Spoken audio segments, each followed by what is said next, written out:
I'm gonna need to figure out a better seating arrangement because I keep shifting on this couch and it fucks up the mic quality, and I still do not yet have the resources to get a new mic. I'm now holding it on one of my business cards. That's my business card. I like it a lot. I like handing them out. Hello again, everybody. It's Winona J. Fox, the only burlesque performer on YouTube. I'm a burlesque artist, performer, dancer, comedian, and entertainer, and this is my YouTube channel. So today I wanted to do something a little bit different since I'm in between filming 2 large videos. I just finished my reacting to burlesque video, which should be up here probably, or here. I don't fucking know where it goes now. So I thought that I would do something different this time, and I would tell you a little bit about the YouTubers who inspire me. I've been watching YouTube pretty much my whole life, at least as long as I can remember. I grew up when YouTube was just starting out and you had a lot of the OG first ever content creators. I was a big Dan and Phil girl. I watched a lot of BuzzFeed growing up. So I have a lot of really good memories associated with YouTube. So I want to talk a little bit about the YouTubers that inspired me to pursue making this channel, and also maybe recommend some videos that y'all can watch as well. I have this categorized into 3 types. I've got YouTubers that inspire me for the format of my content. I've got YouTubers that I'm inspired by the aesthetic and the production value. And then I have my GOAT category, and these are just YouTubers that I think are just straight up artists. I genuinely think that the world is better with them making videos and producing the work that they do. So without further ado, let's get started. This is a more recent channel, but one I've just been absolutely in love with, and that is Evasive. Evasive is a reaction YouTuber, but her format is really funny in that she takes a category of people, usually LGBT people, that has them react to a film that might kind of delve into themes that small minority group might deal with, but in a really superficial way. She's had non-binary people react to It's Pat. She's had gay men react to the Stonewall movie. She also just has great contacts regarding the groups that she brings in. All of those people are hilarious. It's by no means a deep dive form of reaction content. It's mostly to make jokes and rag on a film that is somewhat problematic, but it's honestly surprisingly nuanced, and I just think it's a really great source of entertainment. My favorite video of hers is bisexual women and lesbians reacting to Chasing Amy. I think the way that the cast reacts to the film and its complicated history with female queerness and queerness in general with the film is really nice and nuanced and hilarious, so I definitely recommend starting there. Next on my list is Schaeferless Productions. Schaeferless is a movie and TV critic who mostly reviews to animated media, particularly DreamWorks. He has a bunch of videos about the Shrek films and like genuinely goes into deep dives about why these films are good, what works about them, what doesn't work about them, and is genuinely very funny. His sense of humor feels very in line with mine, considering that I believe he and I are very close in age. So he has a lot of like YouTube poop shitpost kind of humor, which I definitely grew up with and I definitely enjoy. It's very meme forward, specifically like 2000s gamer Reddit memes, which admittedly I'm not like the biggest Redditor, but I do enjoy a good and complex meme that maybe are a little less known. Last week I was randomly on the YouTube homepage and I refreshed the page and I saw that he started a stream where he basically just reread and reenacted the entirety of the Megamind film on stream using like random stuff in his house. His girlfriend was playing the music on the kazoo, and it was just so funny and delightful and charming, and I'm so glad I got to witness it. I also think he has really great insight into adult animated cartoons. His videos on BoJack Horseman are some of my favorites. It's also one of my favorite shows, so I'll take anything I can get. Oh, and this wasn't on my original list, but I would also add Johnny Two Cellos and Toonrific Tariq to that list, considering they're also review channels that also focus on adult animated cartoons and cartoons in general. I really like all of Johnny Two Cello's videos on South Park as someone who's getting into South Park now as an adult, and I think that Tariq's video on A Goofy Movie is such a great breakdown of why that movie is so special in so many people's hearts, and it just has a cozy feeling to it. Next on my list is Mina Lee, who is a fashion YouTuber. Specifically, she does a lot of fashion journalism and a lot of fashion essays about fashion's relationship to culture and trends. All of her videos are really well researched. She's a really excellent speaker, and she just generally has a lot of insight and passion for the industry that is always really nice to see in an industry that is so built on critique. Not to say that she doesn't critique these things when she feels that they're necessary. I think she just has a really great way of not making them feel so out of touch to the average person. Her video on Marilyn versus Audrey was really insightful to me as someone who loves both of these actresses, but she has a lot of other really cool ones, and you could pick any video from her catalog and just have a good time with it. I brought up earlier in this video that I love to watch BuzzFeed in my teen years, and I could not get through this video without bringing up Allison and Gabe, who originally started at BuzzFeed but then left to start their own channel just between us. It is a cozy couch sit down and talk about something kind of channel. They've kept the same format for, I want to say, 10 years. They also have a great podcast that I love, and it's really great to see where they started and how much they've progressed as their career has advanced, with Allison becoming a writer and a therapist, and Gabe getting more into film and writing. And I think their ability to be funny and vulnerable and just have this kind of big sibling energy throughout the entire time they've been on YouTube, from like their late 20s to their late 30s and early 40s, is really cool. And it just makes me feel really good about my own life and my own life choices and the kind of life I eventually want to have. I don't really have a video in particular of theirs to recommend, but I definitely recommend checking out their podcast. I admittedly haven't been as up to date on that as I used to be, but every so often I'll go in and pick a random episode, and it's always a good time. Also on the slightly newer channel, Mike's Make, I think, is one of the best commentary channels out there. His literal premise is just to sit down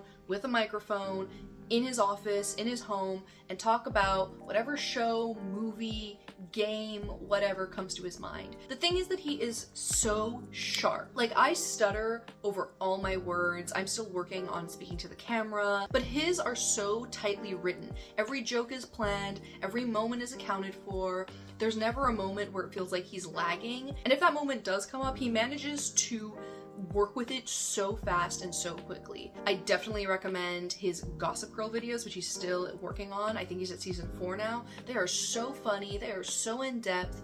I feel all the feelings that I felt when I was watching Gossip Girl for the first time, listening to him recap those videos. And while not technically a part of this list, I would be remiss not to mention all of the reaction channels that I've come across that have definitely helped inspire me to start out this channel. And those would be Overanalyzing Avatar, Trin Level, Dylan is in Trouble, and Trixie and Katya on I Like to Watch. Moving on to quality, these are YouTube channels that I don't necessarily look for when I'm looking to get inspired for ideas of what kind of content I would make, but I really just love the work and heart and quality that's put into them, and it's eventually how I want my videos to maybe look, feel, or just grow in terms of scale. Going back to BuzzFeed, I have been a fan of the Try Guys since they started. I saw their first video in 2014, I shared it to my Facebook. So when they left BuzzFeed to start their own channel, and not just their own like small channel, their own production company, I was all for it. I subscribed immediately, I watched all their videos, I still watch all their videos to this day. I'm subscribed to their streaming service, even after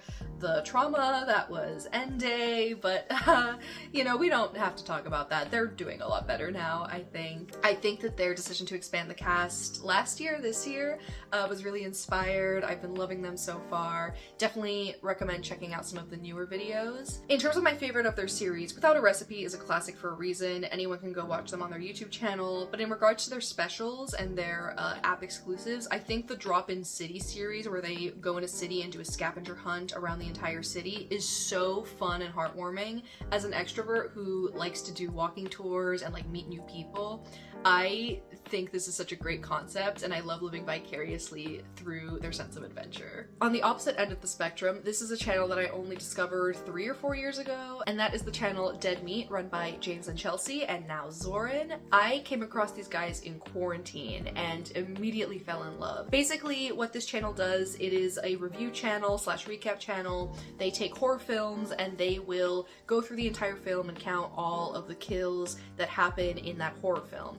But they do it in a really fun, interesting way by adding jokes, telling you about behind the scene facts about the special effects of how that kill was achieved, talk about the actors, talk about the writing process, the directors. It started, I think, as just a way to show appreciation for the medium of filmmaking and for the horror genre as a whole, but now they do things like interviews, and they talk to cast members, and they promote films, and they are working on films themselves, and they have connections with other filmmakers. And this is a channel that I think has grown really quickly over a short amount of time, and it's just so cool to see their growth from like literally standing in front of a wall with like I think a curtain to now they're fully lived in 3-dimensional set that they have that they do their kill counts on, to see the podcast, which I love. It's a great podcast, the Chelsea and James, to the live streams, to the now game kill counts, and it's given me just such an appreciation for the horror genre. It's made me a better fan of horror, a great appreciator of horror, and I don't know, I think they just have a really great community and have just brought horror to more people through their work. So good job, you guys. In terms of my favorite video of theirs, that's really hard. I don't think I have one in particular, but I do think that the video they did on Jordan Peele's Nope is so extensive and well thought out. They get into so many details about the filmmaking process and the themes, and I watch it over and over and over again. And now we have finally made it to the goats, my beloved, my true loves of YouTube. Things that are either outside of the box or just really good quality. It's that combination of really good quality and content that I would like to make and that I strive to make, all combined into one. And this is probably the meatiest part of my list. The first one is technically 3 different people, and if you know, you already know. And that is Drew Gooden, Danny Gonzalez, and Curtis Connor. All they do is sit in front of a camera and talk about something that they like, or something that they hate, depending on their mood. It can range from reality television to a toy that they wanted growing up that they can only buy and experience as an adult, to the state of film and television with the rise of AI and writer strikes. There's a famous video of them all reacting to this weird film, which surprisingly, I haven't watched in a while, so I don't remember if I like it that much, but I think it helps cement that these 3 boys, who very much look alike and have very similar channels, all kind of vibe off of each other. In a world where there's a lot of encouragement to make yourself stand out and be as different as possible, I think it's kind of hilarious that these 3 guys have a career because they are so similar to each other. I think they're all equally great, but if you had to twist my arm, which I prefer out of the 3, I think Drew's dry sense of humor really speaks to me. I need my jokes to be dry. I need them to be like sandpaper dry for me to like find them so incredibly funny. Like I need to like go back and kind of be like, wait, was that a joke? Because of how neutrally it was delivered. And as someone who wants to get more into things like comedy and stand-up, his style and even the style of the other 2 are just really great sources of inspiration. Road work ahead? Yeah, I sure hope it does. Next is a bittersweet one, and that is Ashley from Best Dressed. And I say bittersweet because she has actually not posted to YouTube in 3 years at this point, I want to say, but her channel mainly consisted of thrift hauls and thrift flips and interior design and fashion and lifestyle. And in theory, you'd think like, oh, okay, so what? There are hundreds of YouTubers who do that. Why was she so special? And I think it's just that she was so honest and naturally funny, and her ability to make you feel like you were in the video with her was so unlike what any other person was doing at the time. Her videos have what I can only describe a 2018 vibe. All of the cinematography was very clean, very minimal, but then she would add little details like handwritten captions or handwritten notes or drawings or like little doodles. Her tips for styling and finding your own style and chasing your dreams, I think inspired me, inspired a lot of other YouTubers, inspired a lot of women to just be more authentic, acknowledge that they're not perfect, and just try to be themselves as much as possible. I miss her a lot. I miss watching her videos, but her channel's still there. All of her videos are still up. I think her room decoration videos are some of my favorites, as well as like any disorganization, decluttering that she has. And I also just think that her honesty juxtaposed with how clean and put together her videos actually are really make them feel homey and personal. And I think that she was just a gift to this website. We've now reached what I would call the video essayist portion of this video. Y'all, I love a good video essay. Right off the bat, Queen of Queens, Lindsay Ellis herself. Lindsay Ellis was the first video essayist that I ever came across. I came across her video, Dear Stephenie Meyer, which is a great video about reflecting on the hate that Stephenie Meyer received when Twilight came out, the hate that Twilight got in general in its heyday, and how maybe that hate was not as deserved as it once was. I was in university when I came across this video, and I was, again, kind of in that stage of like pretentious media consumption, but slowly also acknowledging that there are things that are like trash that also have valid and merit in the art world. And so I just came across this video at a perfect time in my creative development. And again, it was also literally the first video essay I had ever seen. Before this, my understanding of essays were only written, they were boring, they were bland, there was no way to be funny in them. Seeing Lindsay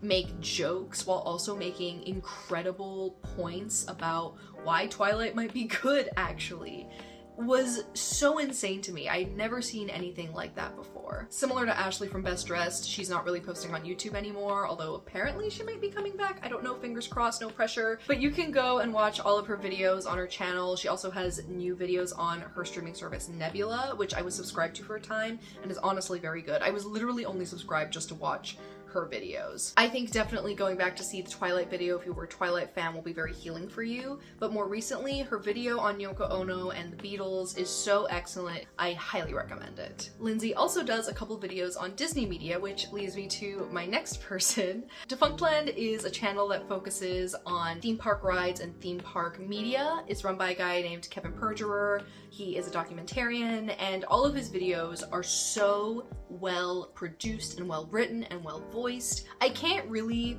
explain what it is that makes the videos special other than just the amount of thought and effort and quality that goes into them. Like, he will work on months on like one specific video and one specific niche and just absolutely do an incredible job of showcasing the timeline of how it led up to these events, of the way a certain ride was made or the cultural context that led to a certain part of a theme park being made. And it's just so well done. And I can't imagine the hours of work and storytelling practice it took to get to this level. All of his videos are so incredible, but the two videos that I always recommend to everyone is his documentary on FastPass and his documentary on who created the Disney Channel theme. The first one has such a great twist that I literally, like, my jaw was on the floor when I heard it. And the second one literally convinced me that I should be pursuing burlesque full time and I should be pursuing creating art full time. I was crying when I watched it for the first time and the second time. It's so beautiful. In regards to YouTube quality, there is no way that I could make this video without bringing up the queen of mouthfeel herself, Miss ContraPoints, Natalie Wynn. Natalie is a trans YouTuber who makes videos on politics, on philosophy, on aesthetics, and all of her videos are just so beautiful to watch and interesting to listen to. They're also just incredibly produced. She always wears striking makeup, striking costumes, incredible set design, beautiful editing, beautiful sound design. She is a thespian, true and true, and I'm so glad I came across her channel when I did. I genuinely feel like a better person every time that I watch her videos. Like, I will finish a video and think to myself, I feel better and more mature and like a more rounded person, and I don't think I would have felt that without watching this. And I don't know of any other YouTuber that's able to capture that feeling as well as she does. If for whatever reason you're still new to trans issues and you want to get more informed, her video Art Traps Gay was really like, it opened my third eye. It's also just such a funny video. I laughed so many times listening to this video, and I laugh so many times when I listen to this video because obviously I rewatch it over and over again. And then also her video Opulence is such a beautiful, well-cultivated video. It got some hate when it first came out, which I think was not fair, frankly. If I have to take a stand on something, it's that Opulence is a beautiful video that did not deserve the hate that it got. Go watch it. It's so excellent. And last but not least, one of my absolute favorite goats of all time, Nathan Zed. Nathan is an interesting outlier in this list because I think most people would still consider him like a small YouTuber in terms of the scale of his videos. For the most part, he still just films them in his apartment. He's really just talking to the camera, but he's such an excellent editor and speaker and speaks with such passion that it's so easy to forget that you're literally just listening to a guy talk. His editing is some of the best editing that I have ever seen just one YouTuber do. I don't know if he has help from other editors. I don't know if he gets help from cinematographers. It seems like he only does it himself.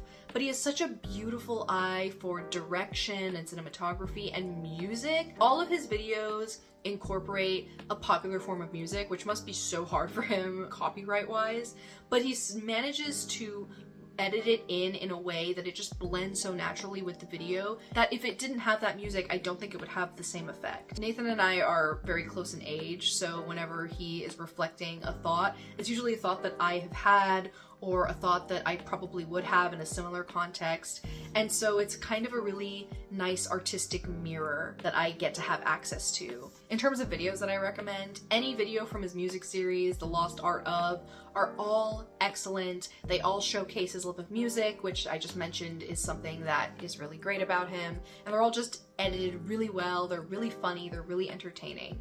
A big fan of Nathan Zed, and I'm really excited to see what else he does. Oh my god, I am so tired. I've been talking for an hour straight. I have stickers. These are my stickers in my water bottle. You can buy them. There's a link to that somewhere. But that is all of the YouTubers who have inspired me, who I love to watch, and hopefully this video inspires you to check them out or even share your own thoughts on your favorite YouTubers. If you like this video, don't forget to subscribe. Please support me on my creative journey. I really enjoy making YouTube videos. I want to make more of them, and I want to get better as I keep doing them. So yeah, thank you again for watching, and I will see you next time. Bye!